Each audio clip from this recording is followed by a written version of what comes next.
네, 안녕하세요. 예스입니다. 항상 구독과 좋아요 그리고 광고를 봐주신 점에 대해서 정말 감사하게 생각을 하고 있고요. 여러분들이 너무 힘들어 하실 것 같아가지고 긴급으로 방송을 찍게 되었습니다. 저의 개인적인 생각이 정말 많이 들어갔다는 점을 꼭꼭 잊지 마시고요. 바로 업비트 관련되어 있는 내용을 총 정리를 해보았으니 요거를 좀 보시고 참고하셨으면 좋겠습니다.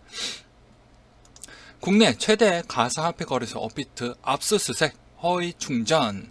검찰이 가상화폐 거래소 운영상의 불법 혐의를 포착을 하고 거래소를 압수수색한 것은 이번이 네 번째이다. 특히 업계 1위로 알려진 업비트까지 본격 수사 대상이 됨에 따라 가상화폐 거래소 업계에 대한 검찰 수사는 더욱더 확대될 전망이다. 여기서 포인트는 또 확대될 전망이다. 아직 조사가 끝이 안 났다라는 측면이 좀 더 있고요. 왜 이렇게 검찰 측에서 약간 냄새가 좀 많이 납니다. 조사를 할 때 계속 지속적으로 조사를 이어서 하면 될 것을 이렇게 뜨문뜨문 하는지 모르겠어요. 약간의 텀을 주면서 좀 냄새가 있다. 배우가 좀 있지 않겠냐라고 좀 볼 수가 있겠고요. 그래서 이 업비트 관련되어 있는 이 사건에 대한 기사가 첫 번째 보도됐던 데가 이 투데이에서 먼저 보도되었고요. 그리고 타이틀은 검찰 사기 혐의 국내 1위 가상화폐 거래소 업비트 압수수색이라고 이렇게 타이틀을 냈습니다. 여기서 이제 재밌는 점이 무엇이냐? 분명히 검찰 또한 상당히 선거 시즌에 가까워졌기 때문에 매우 조심스럽고 조용하게 좀 처리할 수도 있어요. 그게 이제 플랜 A고요. 오히려 이제 플랜 B. 오히려 검찰이 이 시즌에 맞게끔 해가지고 오히려 올라가는 이 시장을 잠깐 쉬어가는 패턴을 좀 만들기 위한 인위적인 배우 세력이 인위적으로 좀 눌리려고 하는 그런 형태로 공개적으로 그 언론사에다가 노출을 좀 시키지 않았냐라는 두 가지 측면이 있었는데요. 약간의 의혹을 하나를 좀 찾아보았습니다. 의혹은 어떤 의혹이냐? 이제 이투데이 미디어, 아까 첫 기사가 나왔던 이투데이 미디어 측에서 또 이분, 대표자 이분이요. 김상우 씨라는 이 부회장님께서 보니까 옴니텔 대표자 명하고 또 같이 부임을 하셨더라고요. 그래서 옴니텔 부분은요, BTC 코리아닷컴이라고 해서 빗썸에 이제 지분을 가지고 있습니다. 옴니텔이 7.4% 정도를 보유하고 있고요. 이 투데이 미디어 부회장에 대한 그 직책과 그리고 이 옴니텔에 대한 대표이사 직위를 같이 갖고 있다라는 측면이 매우 재밌는 형태를 좀 보여주고 있다. 즉, 제가 이 이야기를 왜 꺼냈는지 나중에 들어보시면 알 겁니다.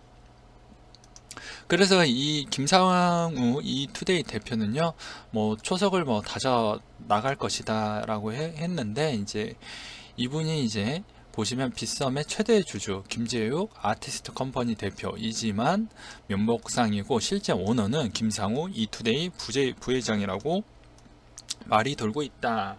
관계가 굉장히 복잡하니 집중해서 봐야 된다라고 되어져 있고요.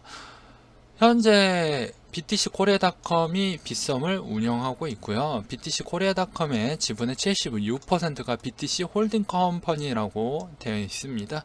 그 지분에 아까 이야기했듯이 7에서 8%가 옴니텔에 일단 들어가져 있고요. 나머지에 대한 지분은 비덴트가 가지고 있습니다. 그리고 이제 여기서 약간의 지분 관계 조금 복잡하게 설켜져 있는데요. 이 BTC 코리아닷컴의 지분의 76%를 갖고 있는 BTC 홀딩 컴퍼니는 지분 역시 비덴트와 옴니텔이 보유 중이기 때문에 따라서 김재욱 아티스트 컴퍼니 대표가 실질적인 최대 주주로 거론이 되어 있으나 실세는 뭐 따로 있었다 뭐 그런 내용이고요. 이 내용까지 같이 보시면 아마 더욱더 명확해질 수 있습니다. 그래서 이런 의혹이 있다. 즉, 오히려 업비트와 빗썸과 사이가 별로 안 좋았는데 빗썸에 대한 그런 거래 수수료에 대한 수익률이 점점점 둔화되고 있다 보니까는 뭐 어느 정도 약간 언론적으로 먼저 이렇게 좀 손을 쓰지 않았냐라는 의혹이 약간 밝혀지는 그런 내용이라고 좀 볼 수가 있겠습니다. 아직까지 뭐 뚜렷하게 뭐 더 나온 내용은 없고요.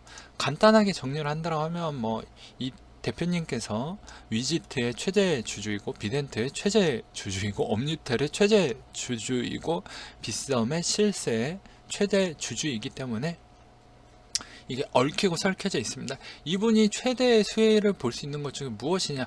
빗썸에서 최대 수수료에 대한 수익률을 해서 매출과 영업이익이 극대화가 나왔을 경우에 이제 이쪽에 이제 지분에 대한 수익권의 배당이 나오게 됩니다. 그럼 배당 수익도 챙기고 여기에 빗썸에 따로 나오는 기타 수익까지 챙기게 되는 두 가지에 대한 수익을 가져갈 수 있고요. 그리고 또 하나 알파적인 측면은 코인에 대한 투자도 만약 했다라고 한다고 하면 먼저 또 그런 정보를 먼저 들을 수가 있기 때문에 이번에 이런 알파적인 수익성도 어느 정도 보장이 되어 있다라고 좀 볼 수가 있겠습니다. 물론 이거는 이제 제가 약간의 저희 개인적인 생각이 많이 들어갔다라는 측면을 좀 볼 수가 있겠고요. 업비트와 이제 빗썸 상당히 뭐 경쟁 사이이고 라이벌 구도이기 때문에 이렇게 약간 피 튀기면서 이런 약간 더티한 싸움까지 뭐 진정되지 않았냐라는 의혹을 아까 설명을 드렸고요. 이런 라이벌 구도에 있어서 뭐 이런 기사도 나왔습니다. 거래소 갈등이 많이 일어나고 있다라고 해서요. 갈등의 원인은 신규 코인 상장을 통해 고객을 유치하는 과정에서 비롯되었다. 최근 2개월 동안 두 거래소는 각각의 8개 코인을 상장을 하였는데 이 중 2개의 코인은 트론과 모나코 상장일이 겹쳤다. 그런데 같은 날 코인 상장 시간이 다르다 보니 해당 코인을 거래하고자 하는 고객이 먼저 코인을 개선한 쪽으로 거래소가 몰린 것이다. 이것으로 약간 서로 간에 넘지 말아야 할 선을 약간씩 경계에 이렇게 좀 놀다 보니까 서로 마음에 대한 상처가 좀 쌓인 것 같습니다. 그래서 이번에 약간 보이지 않게 공격적인 그런 형태를 좀 많이 보여주지 않았냐라고 조심스럽게 저희 개인적인 생각이 좀 들어갔고요. 여기에 이제 업비트 상장 코인과 비스본 상장 코인에 대한 뭐 일정이 이렇게 쭉쭉쭉 있습니다. 이 부분도 같이 보셨으면 좋겠고, 그래서 뭐 빗썸 측은 자신들의 공지한 코인 상장을 시각을 업비트가 알고 2-3시간 전에 미리 상장을 해서 거래 고객을 가로챘다라고 비판을 했다. 그러니까 이때까지 계속 이게 응어리가 이제 갚아줘야 할 시기구나 라고 해서 한방에 약간 언론적으로 조금 이렇게 좀 영향을 좀 주지 않았냐 라고 좀 보이네요. 그렇기 때문에 이런 내용도 있고요. 그래서 이제 업비트가 지금 이 사건 이제 그거는 여기까지 일단락을 시키고 이제 그 다음으로 업비트가 이제 이런 사건에 대해서 어떻게 대응을 하고 있냐에 대해서 설명을 드리도록 하겠습니다. 공지사항의 업비트의 공지사항을 이제 보신다라고 하면요. 이제 최근 언론 보도에 대한 뭐 안내 말씀을 드립니다 라고 해서 업비트입니다. 업비트는 현재 검찰 조사를 성실히 임하고 있으며 현재 모든 거래와 입출금 업비트 서비스는 정상적으로 운영되고 있습니다. 이건 제가 체크를 했습니다. 실제로 현금 입출금 서비스를 해 보았을 경우에는 따로 맡긴 건 없었다. 그리고 고객의 자산은 안전하게 고객님의 계좌에 보관되고 있으니 안심하시고 업비트 서비스를 이용하셔도 됩니다. 업비트를 이용해 주셔서 감사드립니다. 이번에 업비트의 대응 판단이 이 공지사항 이거 하나로는 좀 쉽지 않지 않을까라고 보여집니다. 이번 계기로 이 업비트가 많이 위태위태 거리지 않을까. 그리고 이 업비트에 또 지분을 갖고 있는 카카오도 어느 정도 영향을 끼칠 것으로 보이기 때문에 웬만하면 카카오 주식을 가지고 계신 분들도 상당히 조심스럽게 보셔야 된다라는 측면을 좀 볼 수가 있겠고요. 덩달아서 같은 시간대 바로 또 났습니다.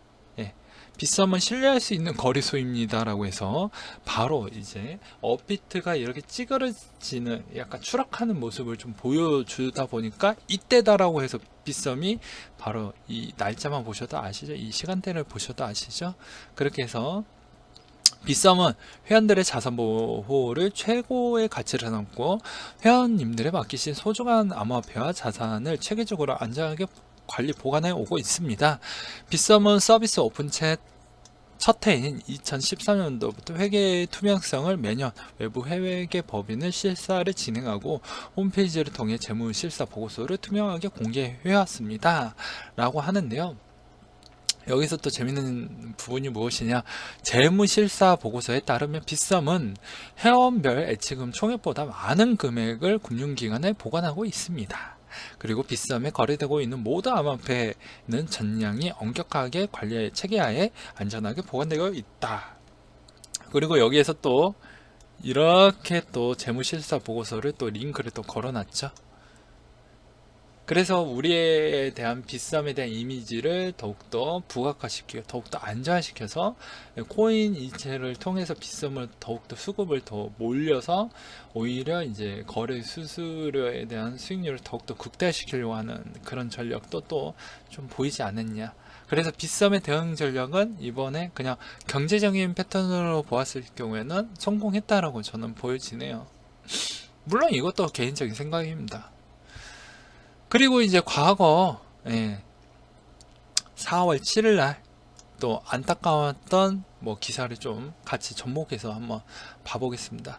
과거에도 뭐 비슷한 사례가 있었는데요. 코인네스트 국내에서 이제 5위 정도 되는 정도에 있는 거의 어느 정도 영향력이 있는 그런 암호화폐 거래소이고요.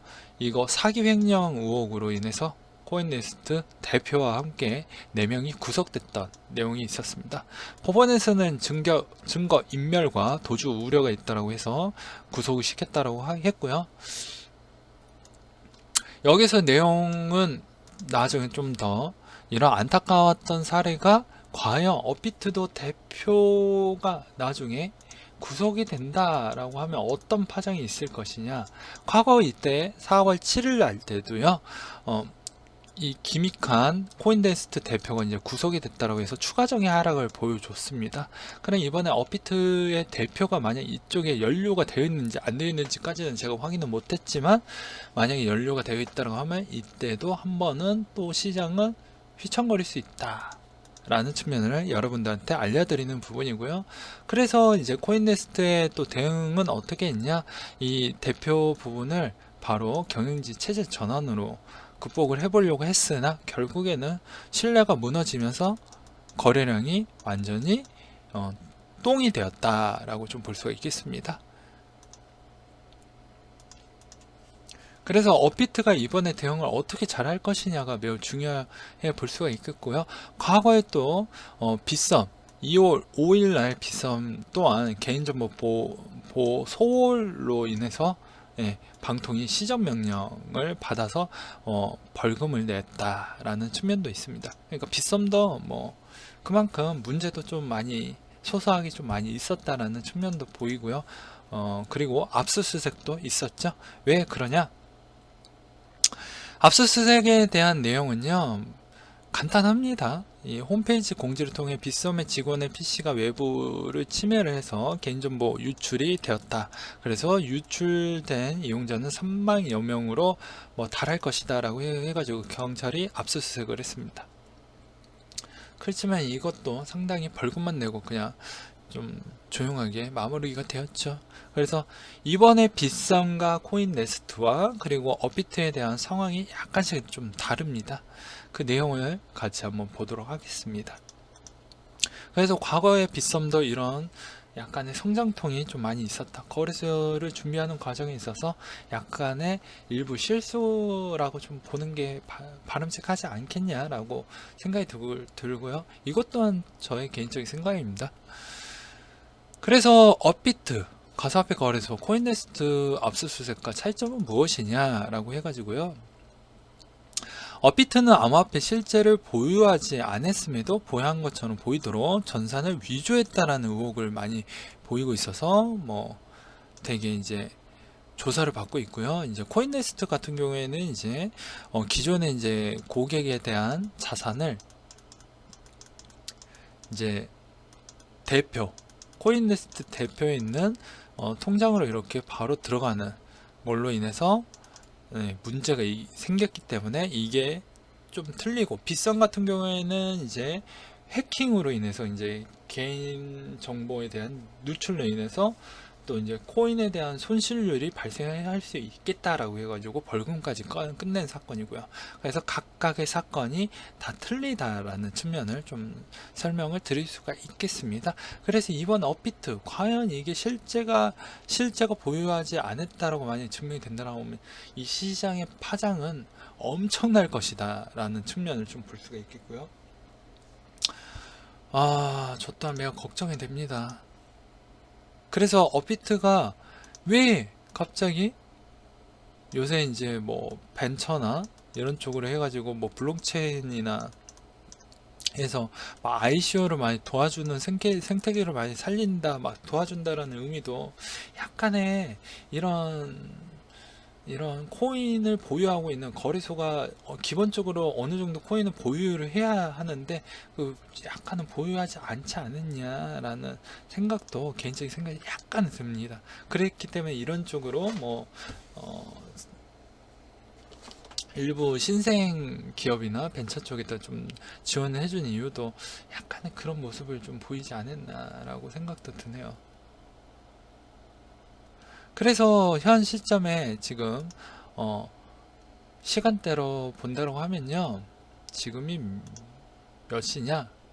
네, 이제 5월 12일 새벽 1시 7분입니다.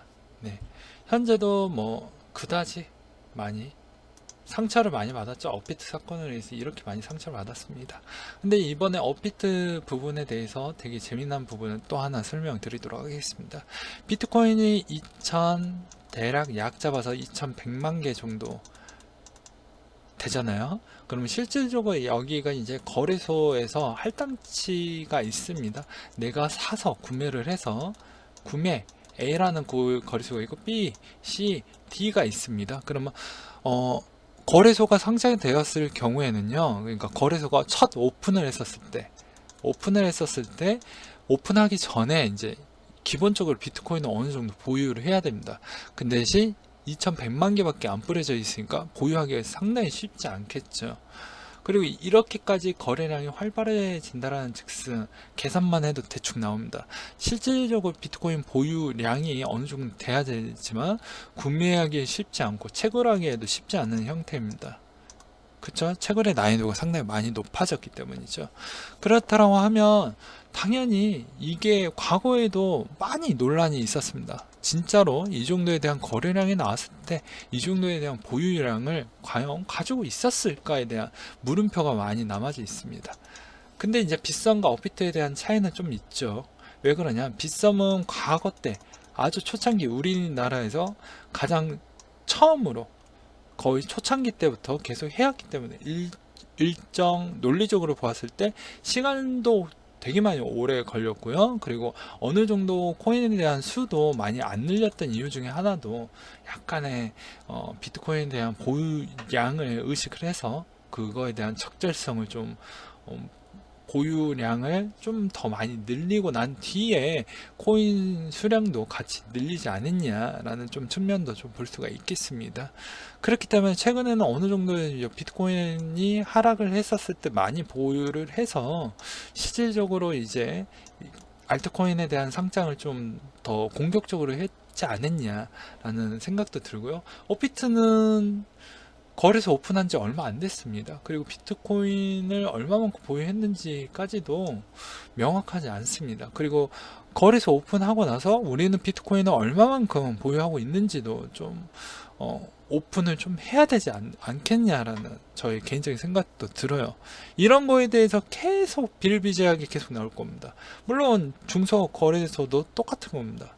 그렇기 때문에 왜 비트코인이 왜 중요하냐? 알트코인을 살 때 어떻게 되어 있습니까? 어떻게 되어 있죠? 기존 바이낸스 기준으로 보았을 때 어떻게 되어 있어요? 거의 비트코인 기반으로 해서 알트코인을 많이 삽니다. 해외 거래소 기준으로는요. 뭐 바이낸스가 아니더라도. 그러면 비트코인에 대한 보유량을 일절 어느 정도 있어줘야 됩니다. 그렇지만 실질적으로 그게 쉽지가 않죠. 그래서 업비트가 지금 이 오해를 약간 풀려고 한다고 하면 여기랑 제휴되어 있는 데가 어디죠? 예, 비트렉스죠. 이 비트렉스랑 상호적 협력 관계에 있어서 이 비트렉스에 대한 도움을 좀 요청을 해야 됩니다. 그러니까 일종의 꼼수인 거죠. 업비트 또한 어느 정도 제휴를 맺어서 우리는 비트코인에 대한 보유량을 비트렉스랑 제휴를 맺었기 때문에 어느 정도 문제가 없다라고 아마 일단락을 시킬 것으로 저는 예상이 됩니다. 그렇기 때문에 기존의 그것에 대한 해소는 비트렉스를 물고 늘어지면서 같이 이런 형태로 좀 되지 않겠냐라는 개인적인 생각이 들고요. 그리고 이제 비트코인 보유량이 어느 정도 부족해지면 상대적으로 원화거래 부분을 오픈을 해서 대응하는 전략도 있습니다. 왜냐? 원화는 원화 거래로만 해서 알트코인을 구매를 하니까 비트코인하고 영향성이 없잖아요. 그리고 여기서 또 재미난 점이 무엇이냐? 원화 거래를 많이 나중에 BTC가 지금의 영향성이 많이 있습니다. 알트코인한테는. 왜냐? 대부분 세계 전 세계 국가에서 이제 거래소를 운영을 했었을 때는 거의 BTC 기반으로 거의 알트를 많이 사고 팔고 하기 때문에 어느 정도 비트코인에 대한 역할은 있는데요. 나중에 시간이 지난다라고 하면 원화 거래 우리나라만 일단 우리나라가 거의 활성화되어 있습니다. 원화 거래가 거의 기반적으로 미국도 되어 있고 일본도 약간 되어 있긴 합니다. 그렇지만 이렇게 활성화되어 있는 종은 우리나라밖에 안 된다. 원화 거래가 이렇게 쉽고 이렇게 활발하게 거래되어 있는 건 우리나라밖에 없다. 그렇기 때문에 이번에 BTC가 나중에 매우 시간이 오래 지난 뒤에 는 BTC에 대한 역할이 거의 끝나가지 않을까. 오히려 원화 쪽으로 거래량이 많이 물리면서 BTC에 대한 역할이 많이 떨어져 나가게 되고요. 그리고 이제 추가적인 부분은 토큰에서 메인넷에서 코인으로 넘어가면 이제 BTC에 대한 영향력을 거의 받지 않게 되는 것이죠. 아직은 이더 기반이나 BTC 기반으로 해서 돌아가는 측면이 좀 많이 다수가 그런 형태로 있기 때문에 시간이 나중에 지난다고 하면 BTC도 좀 어느 정도 준비를 해야 된다라고 저는 개인적으로 생각을 합니다. 아직까지는 필요한 존재이기 때문에 비트코인에 대한 역할론이 상당히 부가가 되고 쓸모가 없다 이야기를 하는 이유는 너무 미래지향적으로 보았을 때라고 저는 개인적으로 생각을 하고요. 단기적으로 보았을 때는 아직까지도 쓸만하고 필요한 그런 엄마 같은 존재라고 생각을 하시면 될 것 같습니다. 오늘은 여기까지 좀 이야기를 정리를 해볼 수가 있겠고요. 잘 처리가 됐으면 좋겠습니다. 그리고 다음 주에 악재도 나오긴 했지만요. 다음 주에 나올 수 있을 만한 또 제가 계속 밀고 있는 게 무엇입니까? 제4회 비트코인 컨퍼런스가 있습니다. 그래서 이 업비트에 대한 내용이 바로 또 연달아서 이렇게 터지지는 않을 것 같고요. 이것이 어느 정도 상세가 해주고 일정 기간이 지나야 이제 또 그 검찰에서 어느 정도 이제 조사에 대한 결과에 대해서 발표하는 기간이 또 있지 않습니까? 그 전 때까지 시장의 다시 안전성은 비트코인 컨퍼런스가 어느 정도 역할을 좀 해주지 않을까라는 생각이 드네요. 그렇지만 이제 여기서 또 다른 의미의 마지막으로 하나 더 설명드리도록 하겠습니다. 만약에 업비트가 상패가 된다라고 가정을 해 보겠습니다. 네. 그럴 일은 거의 극히 희박하다고 저는 생각을 하지만 상패를 한다라고 본다고 하면요. 봐보시면 전체 기준으로 눌러보겠습니다. 보시면 거의 이제 톱 3위 안에 듭니다. 전체 디지털 화폐 거래량 순위에서 톱 3위에 들어가는데요. 나중에 3패가 된다면 각 국가에서 어느 정도 소송이 들어올 수도 있습니다. 정부한테도 영향성이 갈 수도 있어요. 이거는 너희가 조작한 거 아니냐 라는 측면도 피해갈 수 없고요. 그리고 카카오한테도 거의 기업의 이미지 타격도 클 것으로 좀 볼 수가 있겠고, 그 다음에 두 번째 측면은 어느 정도 이 업비트가 다시 회생 불가능할 수도 있습니다. 그래서 시장의 파급력이 상당할 것으로 볼 수가 있기 때문에 상패까지는 볼 수가 없고, 정부가 또 많게는 뭐 암호화폐 환율 조작으로 또 들어갈 수 있습니다. 그러면 또 어떻게 되냐, 이제까지 외교 부분에 있어서 되게 친화적으로 지금 가져가고 있지만 이 친화가 다 깨질 수가 있다는 측면입니다. 물론 이제 암호화폐 때문에 지금 뭐 베트남 뭐 축구 때문에 되게 이제 외교적으로 되게 친근감 있게 이렇게 지내고 있잖아요. 그렇지만 이제 모든 국가에 있는 그런 외국인 친구들이 우리나라를 엄청 싫어할 수도 있죠. 그럼 뭐 케이팝이나 이런 문화적인 특성 부분에 있어서도 받아들이려고 하지 않을 겁니다. 일부 젊은 층들이 유럽이나 뭐 미국이나 이런 쪽은 젊은 층들이 더 많이 하고 있는 추세이니까요.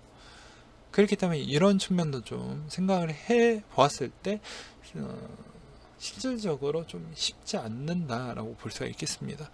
물론 이제 코인네스트가 거래량 순위로 보았을 때는 좀 많이 뒤에 있었어요. 기존에도 제가 체크를 했었을 때.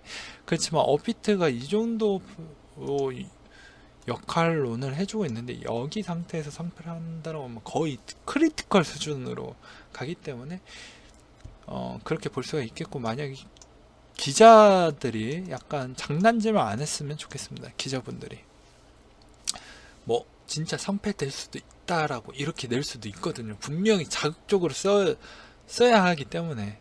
그러면 또 시장에 대한 영향성은 분명히 또 한 번은 또 줄 수도 있겠죠. 아무튼 되게 복잡합니다. 말도 되게 더 이야기하면 더 이야기할수록 뭐 되게 많이 있고요. 아무튼 이번 것도 성장통으로 저는 바라보겠고요. 하반기 때는 여러분들이 뭐 정치적으로 영향성 있을 만한 부분은 별로 없고요. 국내의 악재로는 세금과 앞으로에 대한 이런 거래소에 대한 문제점 부분을 지속적으로 떠안고 가야 된다. 왜 그러냐? 이 시장에 여러분들이 진입했던 이유는 무엇입니까? 꼴랑 뭐 5에서 10% 먹으려고 들어간 게 아니잖아요. 거의 10,000%, 즉 100배 정도 먹으려고 들어온 시장 아니겠습니까? 그러니까 이 정도에 대해서에 대한 부담 부분은 어느 정도 감안을 하시고 들어오시는 그런 패기를 갖추셔야 된다고 저는 생각을 합니다. 네, 이상으로 마치겠고요. 항상 여러분들한테 더 질 좋은 정보를 많이 들으려고 하는 암호화폐 방송 예스맨이 되도록 노력을 많이 하도록 하겠습니다. 이상으로 마치도록 할게요.